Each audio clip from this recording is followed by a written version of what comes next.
എൻ്റെ പേര് സുനിത. ഞാൻ 2 വർഷമായിട്ട് ഞാൻ ഗൾഫിന് പോകാനായിട്ട് ഒരുങ്ങുന്നു. ഓരോരോ തടസ്സങ്ങൾ വന്നങ്ങനെ ഞാനിവിടെ വന്ന് 22/3/2024 ഞാൻ ഉടമ്പടി എടുത്ത് 45 ദിവസത്തിനുള്ളിൽ ഞാൻ കുവൈറ്റിന് ഞാൻ പോയി. അങ്ങനെ മാതാവ് എനിക്ക് അങ്ങനെ ഒരു നന്മ ചെയ്തു. ആ 45 ദിവസത്തിനുള്ളിൽ ഞാൻ ഒരുപാട് തടസ്സങ്ങൾ എനിക്ക് വന്നു, ഒരുപാട് തടസ്സങ്ങൾ. ആദ്യം എനിക്ക് മെഡിക്കലിന് വേണ്ടി ഞാൻ ആദ്യം പോയി. മെഡിക്കലിന് എനിക്ക് ഫെയിലായി. അത് കഴിഞ്ഞ് ഇവിടെ വന്ന് ഞാൻ അച്ഛനെ കണ്ട് പ്രാർത്ഥിച്ചതിന് ശേഷം എനിക്ക് പ്രാർത്ഥിച്ച് പിറ്റേ ദിവസം ഞാൻ മെഡിക്കലിന് പോയി. മെഡിക്കൽ ഫിറ്റായി. ആ കടമ്പയും കഴിഞ്ഞ് അത് കഴിഞ്ഞ് സാമ്പത്തികം ഞാൻ ഒത്തിരി വിഷമിച്ച് ഞാൻ ആ സാമ്പത്തികത്തിന് വേണ്ടി. അപ്പോൾ എനിക്കൊരു ലോണ് ശരിയായി.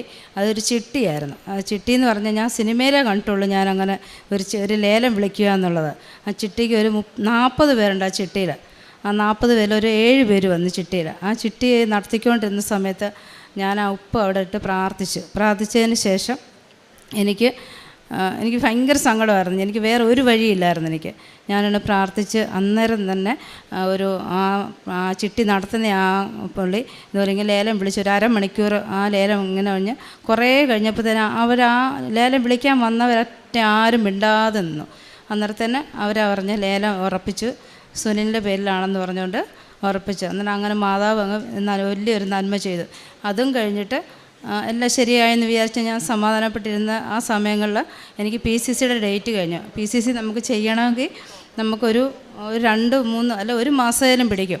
പക്ഷേ എനിക്ക് ആ 1 മാസം എന്ന് പറയുന്നത് ഞാൻ ഓൺലൈനിൽ അത് ചെയ്തതിന് ശേഷം പിറ്റേ ദിവസം നേരെ പാസ്പോർട്ട് ഓഫീസിൽ ചെന്ന് അവിടെ 9:30 ആകുമ്പോൾ അവിടെ ചെല്ലണം. 9:30 ആകുമ്പോൾ ചെന്നെങ്കിൽ മാത്രമേ ഇവർ സ്വീകരിക്കുകയുള്ളൂ എന്ന് പറഞ്ഞു. ഞാൻ ചെന്ന സമയത്ത് അവിടെ ഒരു പ്രിൻ്റ് വേണമായിരുന്നു. അതെനിക്കറിയില്ല അന്ന് പ്രിൻ്റ് വേണമെന്നുള്ളത്.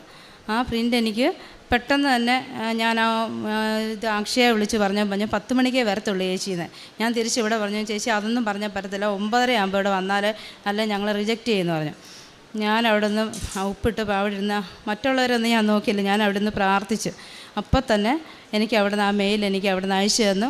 ഞാൻ 10 മണിയായി ഞാനവിടെ കയറി വന്നു. പെട്ടെന്ന് തന്നെ ഏതായാലും ആ ഭാഗ്യത്തിന് ആ മേഡം എൻ്റെ ആ പേപ്പർ മേടിച്ചിട്ട് പെട്ടെന്ന് ഒരു 5 മിനിറ്റിനുള്ളിൽ എൻ്റെ എല്ലാ കാര്യങ്ങളും നടത്തി ഞാൻ അവിടുന്ന് പോരുവാനായിട്ട് സാധിച്ചു. അതുമെല്ലാം കഴിഞ്ഞ് ഞാൻ സമാധാനമായല്ലോ എന്ന് വിചാരിച്ച് പൈസ കിട്ടി, പൈസ കൊടുത്തു. അപ്പോൾ എനിക്ക് 1-ാം തീയതിയാണ് എനിക്ക് ടിക്കറ്റെല്ലാം ഓക്കെ ആക്കിയത്. പക്ഷേ എനിക്ക് 30-ാം തീയതി ഞാൻ പൈസ അയച്ചു കൊടുത്തു. 31-ാം തീയതി കിട്ടിയില്ല എന്ന് ഞാൻ പറഞ്ഞു.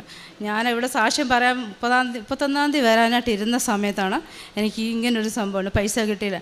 അപ്പം തന്നെ ഞാനിവിടെ വന്ന് ഞാൻ എൻ്റെ പിള്ളേരും കൂടി ഇവിടെ വന്ന് അച്ഛനോട് പറഞ്ഞ് സത്യം പറഞ്ഞാൽ എനിക്ക് എന്ത് ചെയ്യണമെന്ന് എനിക്കറിയത്തില്ലായിരുന്നു. ഞാൻ വിശ്വാസപ്രമാണം 33 തവണ ചൊല്ലി പ്രാർത്ഥിച്ച് അതുപോലെ എനിക്ക് സങ്കടം. ഞാൻ കൊടുത്ത പൈസ കിട്ടിയില്ല. ഞാനിവിടെ വന്ന് പ്രാർത്ഥിച്ച് അച്ഛൻ പറഞ്ഞു ഉടമ്പടി മുടക്കരുത് എന്ന് പറഞ്ഞു. ഞാനിവിടെ വന്ന് പ്രാർത്ഥിച്ച് പിറ്റേ ദിവസം രാവിലെ ബാങ്കിൽ ചെന്ന് ഒരൊറ്റ നമ്പറിലാണ് മാറിപ്പോയിട്ട് അത് തിരിച്ച് നമ്മുടെ അക്കൗണ്ടിൽ തന്നെ വന്നു. അങ്ങനെ എനിക്ക് ഭയങ്കര സങ്കടമായിരുന്നു. അത് കഴിഞ്ഞ് 1-ാം തീയതി പോകാൻ പറ്റിയില്ല. പിന്നെ 5-ാം തീയതിയാണ് ഞാൻ ഇവിടുന്ന് പോയി ഗൾഫിന് ഞാൻ കുവൈറ്റിൽ ചെന്ന് സന്തോഷമായിട്ട് ജോലി കയറി. അത് കഴിഞ്ഞ് എൻ്റെ കുഞ്ഞിന് പഠിക്കാനായിട്ട് ഗവൺമെൻറ്റിൽ കിട്ടണമെന്ന് ഞാൻ എഴുതി വെച്ചപ്പോൾ ഞാൻ എഴുതിയത് ഇങ്ങനെയാണ്, എനിക്ക് ഗവൺമെൻറ്റിൽ തന്നെ കിട്ടണം, എത്ര താമസിച്ചാലും എനിക്ക് ഗവൺമെൻറ്റിൽ കിട്ടണം.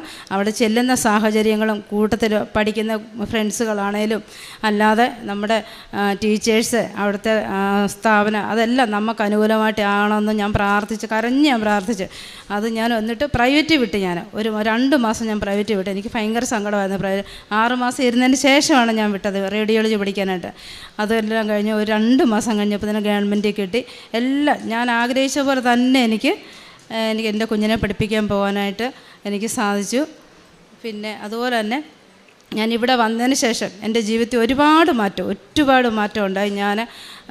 എൻ്റെ ജീവിതം തന്നെ മാറിയെന്ന് പറയാം. ഞാൻ ഈ നാളെ എൻ്റെ 2ാമത് കുവൈറ്റിൽ പോകാനായിട്ട് എനിക്ക് മെഡിക്കലാണ്. ഈ അടുത്ത മാസം തന്നെ ഞാൻ കയറിപ്പോവുകയും ചെയ്യും. പിന്നെ അതുപോലെ തന്നെ ഞാൻ ഒരുപാട് പേർക്ക് ഞാൻ പ്രാർത്ഥിച്ച് ഞാനൊരു ഹിന്ദുവാണ്, എന്നാലും ഞാൻ നന്നായിട്ട് പ്രാർത്ഥിക്കും. എനിക്ക് എങ്ങനെ അത് കിട്ടിയെന്ന് പോലും എനിക്ക് തന്നെ അറിയത്തില്ല. എല്ലാവരും എൻ്റെ ഫ്രണ്ട്സുകൾ എൻ്റെ റിലേറ്റീവ് എല്ലാം എന്നെ വിളിച്ച് പ്രാർത്ഥിക്കുകയും എനിക്കറിയില്ല ഞാൻ പ്രാർത്ഥിക്കും. പക്ഷേ പണ്ടൊക്കെ എനിക്ക് നാണമൊക്കെ ആയിരുന്നു, പേടി, അയ്യോ എങ്ങനെ പ്രാർത്ഥിക്കുന്നത്. പക്ഷേ ഇപ്പം എനിക്ക് അങ്ങനെയുള്ള ഒരു ഇതുമില്ല. ഏത് കൊലപാതകത്തിലേക്ക് വിളിച്ചാലും അവർക്ക് വേണ്ടി ഞാൻ പ്രാർത്ഥിക്കുക. അതുപോലെ ഞാൻ പ്രാർത്ഥിച്ച് അവർക്ക് ഞാൻ കാരണം ഒരുപാട് പേര് ഇവിടെ വന്നിട്ടുണ്ട്, ഇന്നും വന്നിട്ടുണ്ട് ഇവിടെ പുതിയതായിട്ട് ഉടമ്പടി എടുക്കാനായിട്ട്. ഒരുപാട് പേര് ഞാൻ കാരണം അത് നമുക്ക് ജീവിതത്തിലാണ് സന്തോഷവും സമാധാനവും എല്ലാം. സാമ്പത്തികമായിട്ട് ഒത്തിരി ബുദ്ധിമുട്ടിയായിരുന്നു. ഇപ്പോൾ അതിനൊക്കെ ഒരു മാറ്റം ഉണ്ടായിട്ടുണ്ട്. മാതാവ് ഞങ്ങൾക്ക് ഒരുപാട് നന്മകൾ ചെയ്ത് ദൈവത്തിന് 100 നന്ദി.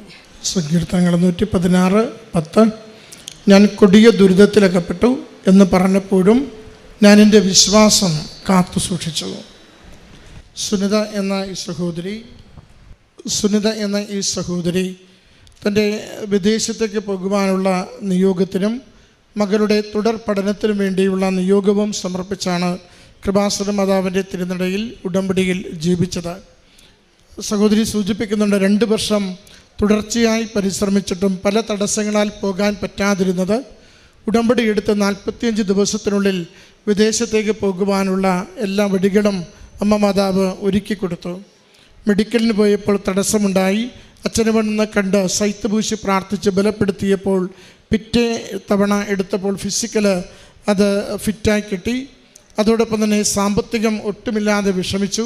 അപ്പോഴും അമ്മ മാതാവിൻ്റെ തിരുനടയിൽ സമർപ്പിച്ച് പ്രാർത്ഥിക്കുകയും ആദ്യമായിട്ട് ചിട്ടിയുടെ ലേലം വിളിക്കുന്നിടത്ത് ചെന്ന് കയറി എന്താ നടക്കുന്നതെന്ന് പോലും അറിയാതെ പലരും ചിട്ടി ലേലം വിളിക്കുവാൻ നിൽക്കുമ്പോൾ അക്കൂട്ടത്തിൽ ഒരാളായി നിൽക്കുകയും എന്നാൽ അതിൻ്റെ അവസാനം ചേച്ചിക്ക് തന്നെ ചിട്ടി ലഭിക്കുകയും അത് നല്ല തുക ലഭിക്കുകയും അതിലൂടെ ആ പുറത്തു പോകുവാനുള്ള പൈസ മുഴുവനും കൊടുത്ത് അതിൻ്റെ സാമ്പത്തിക പ്രയാസങ്ങളൊക്കെ ദൂരീകരിക്കുവാൻ വേണ്ടി സാധിച്ചു. ചിട്ടിയുടെ പണം കിട്ടാൻ വേണ്ടി കുറേ ഡോക്യുമെൻറ്റ്സ് കൊടുക്കാനുണ്ടായിരുന്നു. ഓരോന്ന് കൊടുക്കുമ്പോഴും അടുത്തത് ചോദിച്ചു കൊണ്ടിരുന്നു. അപ്പോഴും അമ്മ മാതാവിനെ വിളിച്ച് പ്രാർത്ഥിക്കുകയും ഉടമ്പടി നേർച്ചവസ്തുക്കൾ ഉപയോഗിച്ചുകൊണ്ട് തടസ്സങ്ങൾ മാറുന്നതിന് ആഗ്രഹിക്കുകയും ചെയ്തപ്പോൾ ചുരുങ്ങിയ ദിവസങ്ങൾ മാത്രമുള്ള സമയത്തും അമ്മ മാതാവ് സഹായിക്കുകയും പണം റിലീസ് ചെയ്യുന്നതിനുള്ള എല്ലാ ക്ലേശങ്ങളും മാറ്റിക്കൊടുക്കുകയും ചെയ്തു. പിന്നീട് പണം അയച്ചു കൊടുത്തപ്പോഴും തടസ്സം വന്നിരുന്നു. അത് തുടർച്ചയായി നമ്മൾ കാണുന്നത് ഓരോന്നിന് പുറപ്പെടുമ്പോഴും തടസ്സങ്ങൾ മാത്രമേ ഉള്ളൂ. ഒരിക്കൽ പോലും പിന്നോട്ട് നോക്കാതെ, ഒരിക്കൽ പോലും മനസ്സിൽ മടുപ്പ് തോന്നാതെ, ഒരിക്കൽ പോലും മാതാവിനോട് സങ്കടമോ ദേഷ്യമോ പരിഭവവും ഇല്ലാതെ ഉടമ്പടിയിൽ ഉറച്ചു നിന്നുകൊണ്ട് ഇതും മാറിപ്പോകും, ഇതും അനുഗ്രഹമാവും, ഇതിലും മാതാവ് ഇടപെടുമെന്ന നല്ല പ്രത്യാശയോടുകൂടി ഓരോ ദിവസവും ആ 45 ദിവസത്തിനുള്ളിൽ പോയി എന്നതിനേക്കാൾ ഉപരി ആ 45 ദിവസത്തിനുള്ളിൽ കടന്നുപോയ ജീവിതത്തിൻ്റെ മുഴുവൻ പരീക്ഷണങ്ങളിലും ദൈവത്തിന് 1-ാം സ്ഥാനവും അമ്മ മാതാവിൽ പൂർണ്ണമായ ശരണപ്പെടലും ഏതു വലിയ പ്രതിസന്ധിയും എന്നെ തളർത്തില്ലെന്നും എത്ര സമുദ്രത്തിൽ പോയാലും ഞാൻ മുങ്ങിപ്പോവില്ലെന്നും ഉറപ്പോടുകൂടി അമ്മയെ ശരണം പിടിച്ച് അമ്മയെ ചേർത്ത് പിടിച്ച് ഈ സഹോദരി നടന്നതിൻ്റെ സാക്ഷ്യമാണ് പങ്കുവെച്ചത്. പറയുന്നുണ്ട്, അയച്ച പണം ഒരു ഡിജിറ്റിന് മാറിപ്പോയി. അത് ഭാഗ്യമായിട്ട് തൻ്റെ തന്നെ അക്കൗണ്ടിൽ വരികയും അടുത്ത ദിവസം തന്നെ തിരിച്ചയച്ചു കൊടുക്കുവാനും അതുവഴി ആ യാത്ര സുഗമമാകുവാനും ജോലി നന്നായി അവിടെ ചെയ്യുവാനും പറ്റുന്ന സാഹചര്യത്തിൽ അവിടെ എത്തിച്ചേർന്നുവെന്ന പ്രിയമുള്ളവരെ, അമ്മയുടെ സമയച്ചുരുക്കത്തിൻ്റെ പ്രാധാന്യം എന്നും ഉടമ്പടിയുടെ പ്രത്യേകതയാണ്. ഈ സമയഘടികാരം നെഞ്ചിൽ ചാർത്തിക്കൊണ്ട് ലോകത്തിൽ പ്രത്യക്ഷപ്പെട്ട അമ്മ ലോകത്തിലെ ഓരോ മകനും മകളും അമ്മയുടെ അരികിലേക്ക് ആഗ്രഹത്തോടെ വരുമ്പോൾ സമയം ചുരുക്കി ഭാരങ്ങൾ കുറച്ച് ജീവിതത്തിൻ്റെ പ്രതിസന്ധികൾ തരണം ചെയ്യുവാൻ കൂടെ നിന്ന് ഞാൻ പ്രവർത്തിക്കുമെന്ന സന്ദേശമാണ് കൈമാറുന്നത്. അതിൻ്റെ സാക്ഷ്യമാണ് സഹോദരി പങ്കുവെച്ചത്. അത് തന്നെ മകളുടെ ജീവിതത്തിലും റേഡിയോളജി പഠിക്കുവാൻ വേണ്ടി ഗവൺമെൻറ് സ്ഥാപനത്തിൽ പഠിക്കുവാൻ വേണ്ടി ആഗ്രഹിച്ച് അമ്മയുടെ സന്നിധിയിൽ നിയോഗം എഴുതി സമർപ്പിക്കുമ്പോൾ 6 മാസത്തോളം ഒന്നും നടക്കാതിരിക്കുന്നു. പിന്നീട് 2 മാസം പ്രൈവറ്റ് സ്ഥാപനത്തിൽ പഠിക്കുവാൻ പോകുന്നു. അപ്പോഴും ഒരല്പം പോലും മാതാവിൽ നിന്ന് പിന്മാറാതെ എൻ്റെ മകൾക്ക് തുടർ പഠനം ഏറ്റവും അനുയോജ്യമായിടത്ത്, സുരക്ഷിതമായിടത്ത്, മികച്ച ഇടത്ത് മാതാവ് ഒരുക്കിത്തരുമെന്ന പ്രത്യാശയോടെ സഹോദരി പ്രാർത്ഥിക്കുകയും ഇന്ന് മകള് സുന്ദരമായിട്ട് നല്ല ഒരു ഗവൺമെൻറ് സ്ഥാപനത്തിൽ നല്ല ജീവിക്കുവാൻ സാഹചര്യങ്ങളുള്ള അന്തരീക്ഷത്തിൽ പഠിക്കുവാൻ മകൾക്ക് സാധിക്കുന്നു. ഇതിൻ്റെ നന്ദിയും മകൾ ഈ അൾത്താരയിൽ പങ്കുവയ്ക്കുകയാണ്. നമ്മുടെ ജീവിതങ്ങളെ, നിയോഗങ്ങളെ സമയച്ചുരുക്ക മാതാവിൻ്റെ സന്നിധിയിൽ സന്തോഷത്തോടെ സമർപ്പിച്ച് പ്രത്യാശയോടെ കാത്തിരിക്കാം.